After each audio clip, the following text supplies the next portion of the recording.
Hi! Tapos na kami kumain. Kaso nadaanan naman namin tong Xiaolong and Ramen dito sa may Bulihan. Dapat ng 7-Eleven, malapit na sa mga lugawan dito. So, check na rin natin. So, ang usapan, check lang namin kung kamusta yung menu, malaki ba yung serving, affordable ba. So, dahil nakita namin okay naman yung presyo, subukan na rin natin kumain. So, meron tayong yung tonkatsu, isang ramen, tapos dalawang dumplings, magkaiba na flavor yan, hindi ko lang alam kung anong tawag. Tapos isang, yan, parang chicken balls. Syempre pakita ko muna kung gaano ka-sweet si Mingsis. Yan. Okay, so una kong tinigman dito yung gyoza nila.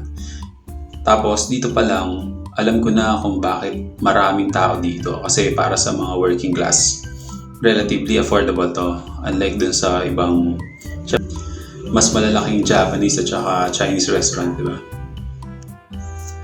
Next naman natin tong gochujang dumplings. Yung inuna kong gyoza masarap.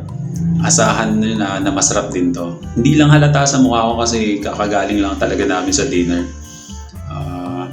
Talagang titignan lang namin yung menu tsaka yung serving nila kaso talagang nagkatuluyan dito, kumain na rin. Masarap yan, masarap. Maiba tayo. Sobrang bait ko siguro sa buhay kaya binigyan ako ng sobrang sweet na Mingsis. So, yeah.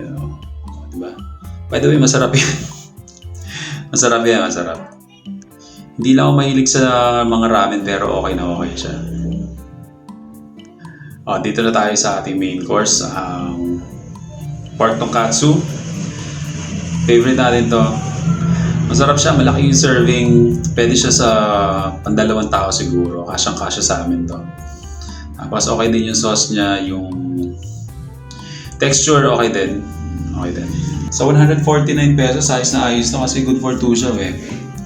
Pwede mag-share. O baka naman siguro kasi nga kumain na kami kaya feeling ko napakarami nito. Pero sa totoo lang marami talaga yung serving nila. Kasyang-kasya yun sa dalawa. Tapos ito naman yung kids. Tinala sila doon sa isang order nung karaage.